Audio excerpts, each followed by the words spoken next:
নমস্কাৰ, মই এষ্ট্ৰ গুৰু ৰেখাই আপোনালোক সকলোকে মোৰ এষ্ট্ৰ গুৰু ৰেখা ভিডিঅ'টোলৈকে স্বাগতম জনাইছোঁ।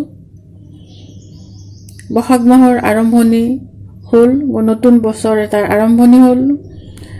মই ভিডিঅ'টো আৰম্ভ কৰাৰ আগতে আপোনালোক সকলোলৈ নতুন বছৰৰ শুভেচ্ছা জনালোঁ আৰু লগতে এই বছৰত নক্ষত্ৰ অনুযায়ী আপোনালোক সকলোৰে দিন কেনেকুৱা যাব বা কেনেকুৱা আপোনালোকৰ অহা বছৰটোত ফলাফল লাভ কৰিব সেই বিষয়ে আলোচনা কৰিবলৈ ল'ম। সাধাৰণতে আমাৰ যে ২৭টা নক্ষত্ৰ আছে, এই ২৭টা নক্ষত্ৰৰ যিকোনো এটা নক্ষত্ৰত আমি জন্মগ্ৰহণ কৰোঁ আৰু প্ৰত্যেকটো নক্ষত্ৰ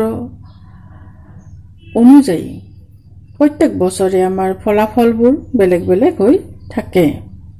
প্ৰথমতে আপোনালোকক মই ২৭টা নক্ষত্ৰৰ নাম কৈ দিছোঁ ক্ৰমান্বয়ে। সেইকেইটা হ'ল অশ্বিনী, ভৰণী, ১ নম্বৰত অশ্বিনী, ২ নম্বৰত ভৰণী, ৩ নম্বৰত কৃতিকা, ঠিক তেনেকৈ আগবাঢ়ি গৈ থাকে ৰোহিণী, মৃগশিৰা, আদ্ৰা, পুনৰ্বসু, পুষ্য, অশ্লেষা, মঘা, পূৰ্ব ফাল্গুনী, উত্তৰ ফাল্গুনী, হস্তা, চিত্ৰা, স্বাতী, বিশাখা, অনুৰাধা, জ্যেষ্ঠা, মূলা, পূৰ্বহাৰা, উত্তৰহাৰা, শ্ৰাৱণী, ধনিষ্ঠা, শতভিষা, পূৰ্ব ভাদ্ৰপদ, উত্তৰ ভাদ্ৰপদ, ৰেৱতী।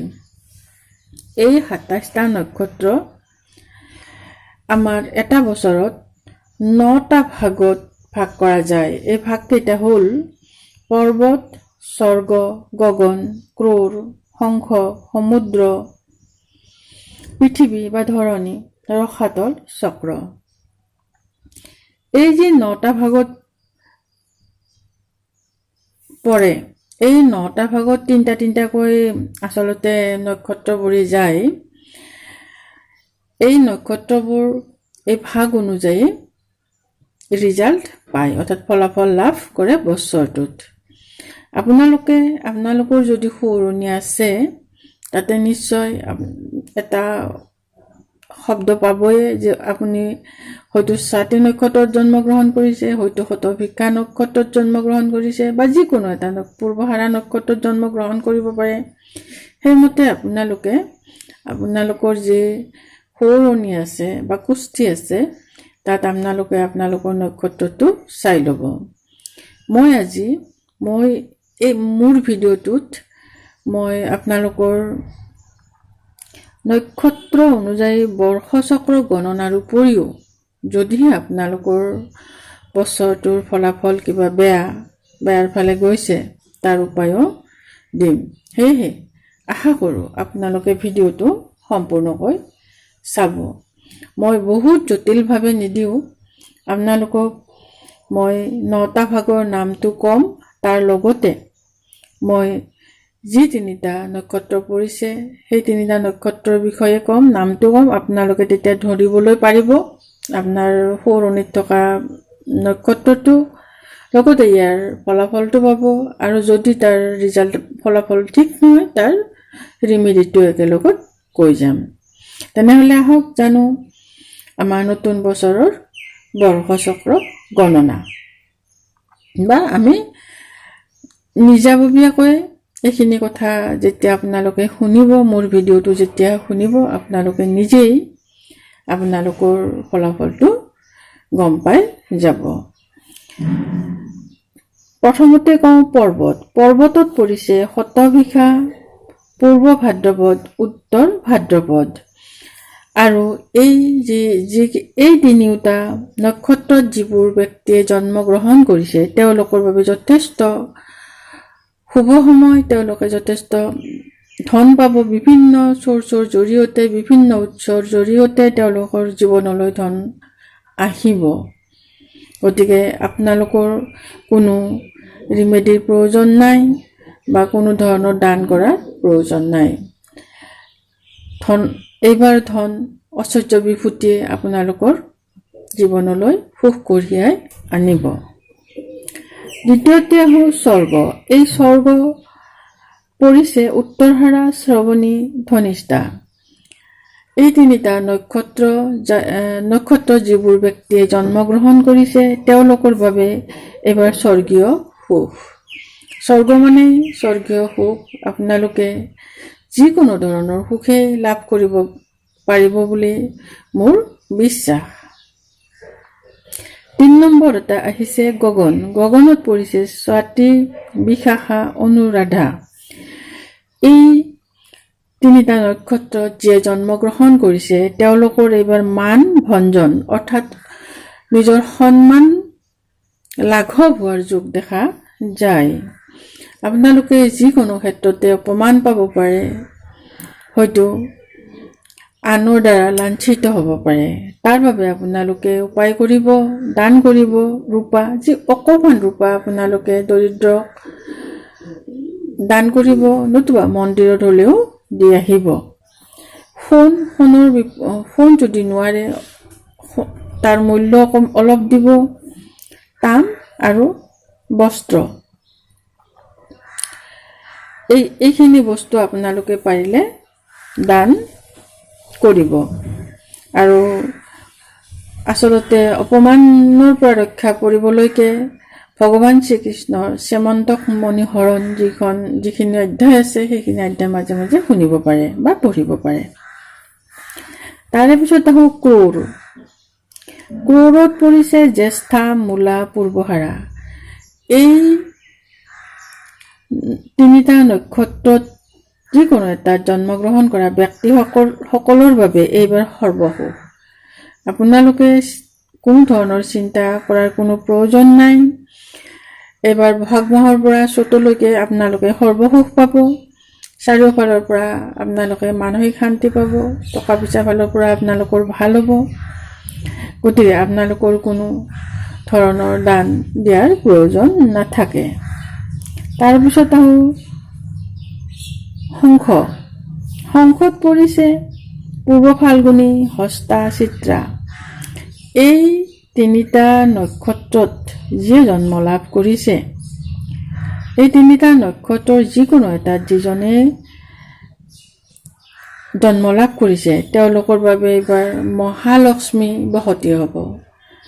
অৰ্থাৎ তেওঁলোকৰ জীৱনলৈ যেন সাক্ষাৎ মা লক্ষ্মীৰহে আগমন হ'ব। চাৰিওফালৰ পৰা তেওঁলোকে টকা পইচা লাভ কৰিব। বিজনেছ হওক, প্ৰফেশ্যন হওক বা চাকৰিৰ জৰিয়তে হওক, যিকোনো উপায়েৰে নহওক কিয় তেওঁলোকে ধন লাভ কৰিবই কৰিব। গতিকে আপোনালোকৰো নিশ্চয় কোনো ধৰণৰ দান বৰঙণিৰ দৰকাৰ নাই, কোনো ধৰণৰ দান দিয়াৰ প্ৰয়োজন নাই বা ৰিমেডিৰ কোনো প্ৰয়োজন নাই। আপোনালোকে আপোনালোকৰ সৌৰণীবোৰ চাই লওক। যদিহে আপোনালোকৰ সৌৰণীত এই তিনিটা নক্ষত্ৰ পৰিছে তেনেহ'লে নিশ্চিন্ত থাকক। সমুদ্ৰ পৰিছে কৃতিকা, ৰোহিণী, মৃগশিৰা। সমুদ্ৰ মানে হ'ল সাগৰ। সাগৰত যেতিয়া যিকোনো এটা নক্ষত্ৰ থাকিব, ভাহি থকাৰ দৰে হ'ব। কোনোফালে তেওঁ পাৰ নাপায়, অৰ্থাৎ তেওঁ কাৰ্যত সফলতা নাপাব। আপোনালোকৰ এই অৱস্থাৰ পৰা পৰিত্ৰাণ পাবৰ বাবে যিকোনো শস্য, ধান হওক, সৰিয়হ হওক, মগু হওক, কোনো ধৰণৰ শস্য আপোনালোকে দৰিদ্ৰক দান কৰক। আপোনালোকে ইয়াৰ পৰা পৰিত্ৰাণ পাব। তাৰপিছত আছে পৃথিৱী বা ধৰণী। এই পৃথিৱী বা ধৰণীত নক্ষত্ৰ পৰিছে আদ্ৰা, পূৰ্ণবসু, পুষ্য। আপোনালোকে সৌৰণী চাই লওক। যদিহে এই তিনিটা নক্ষত্ৰৰ যিকোনো এটা নক্ষত্ৰত আপোনালোকে জন্মগ্ৰহণ কৰিছে, আপোনালোকে পুত্ৰ সম্পত্তি যদি বিচাৰিছে, অৰ্থাৎ পুত্ৰ প্ৰাপ্তি যদি আশা কৰিছে, তেনেহ'লে এই বছৰ আপোনালোকৰ বাবে যথেষ্ট ভাল। পুত্ৰ সন্তানৰ জৰিয়তে আপোনালোকৰ মান সন্মান অহাৰ যোগ বা যিকোনো ধৰণৰ সুখ লাভ কৰাৰে আপোনালোকৰ যোগ দেখা যায়। ৰসাতলত পৰিছে অশ্লেষা, মঘা, পূৰ্ব ফাল্গুনী। এই তিনিটা নক্ষত্ৰত যিসকল ব্যক্তিয়ে জন্মগ্ৰহণ কৰিছে তেওঁলোকৰ বাবে ফলাফল মৃত্যু সদৃশ অৰ্থাৎ মৰণ সদৃশ নতুবা মৃত্যুতুল্য কষ্ট। গতিকে আপোনালোকে তাৰ বাবে ঘিউ দান কৰক, সোণ দান কৰক আৰু পূৰ্ণ কুম্ভ অৰ্থাৎ এটা কলহত একলহ চাউল ভৰাই আনক দান কৰক। অৰ্থাৎ কলহটো পূৰ্ণ হ'ব লাগে, পূৰ্ণ কুম্ভ, পূৰ্ণ কলহ দান কৰক বেলেগক, দৰিদ্ৰক। তাৰোপৰি মাজে সময়ে মহামৃত্যুঞ্জয় মন্ত্ৰ জপ কৰক, নতুবা শুনক। নিশ্চয় আপোনালোকে এই অৱস্থাৰ পৰা পৰিত্ৰাণ পাবই পাব। চক্ৰত পৰিছে ৰেৱতী, অশ্বিনী, ভৰণী। এই তিনিটা নক্ষত্ৰত যিসকল ব্যক্তিয়ে জন্মগ্ৰহণ কৰিছে তেওঁলোকৰ বাবে এইবাৰ ফলাফল আহিছে দৰিদ্ৰতা। আপোনালোকৰ জীৱনলৈ দৰিদ্ৰ অৰ্থাৎ লোকচানৰ যোগ আছে। কোনো ধৰণৰ আয় যোগ আপোনালোকৰ নাই। সেয়েহে আপোনালোকে নিশ্চয় ইয়াৰ ৰিমেডি কৰিব লাগিব, দান কৰিব লাগিব। আপোনালোকে ক'লা ছাতি দান কৰক আৰু লগতে মা লক্ষ্মীৰ চালিচা শুক্ৰবাৰে বা যিকোনো এটা বাৰে আপোনালোকে যেতিয়াই সুবিধা হয় তেতিয়াই মহালক্ষ্মী মাৰ চালিচা পঢ়িবলৈ আৰম্ভ কৰক। গতিকে মই এষ্ট্ৰগুৰু ৰেখাই এই বছৰৰ বৰ্ষচক্ৰ গণনা হিচাপে নক্ষত্ৰ অনুযায়ী আপোনালোকৰ কেনেকুৱা ফলাফল হ'ব আৰু তাৰ পৰা পৰিত্ৰাণ পাবলৈ যদি বেয়া ফল কাৰোবাৰ জীৱনত আছে তেনেহ'লে তাৰ পৰা পৰিত্ৰাণ পাবলৈকে তাৰ উপায়ো সহজভাৱে আপোনালোকলৈ আগবঢ়ালোঁ। আশা কৰোঁ আপোনালোকে মোৰ ভিডিঅ'টোৰ পৰা যথেষ্ট উপকৃত হ'ব আৰু নিশ্চয় যিখিনি কৰিবলগীয়া কাম সেইখিনি কৰিব। মই আশা কৰিলোঁ আপোনালোকৰ জীৱনলৈ সুখ আহক। আপোনালোকে মই যিখিনি কৰিব দিছোঁ সেইখিনি উপায় কৰক, দান কৰক, নিশ্চয় ফলাফল ভাল পাব। এইখিনি কৈয়ে মই এষ্ট্ৰগুৰু ৰেখাই আপোনালোকৰ ওচৰৰ পৰা বিদায় লৈছোঁ। ধন্যবাদ।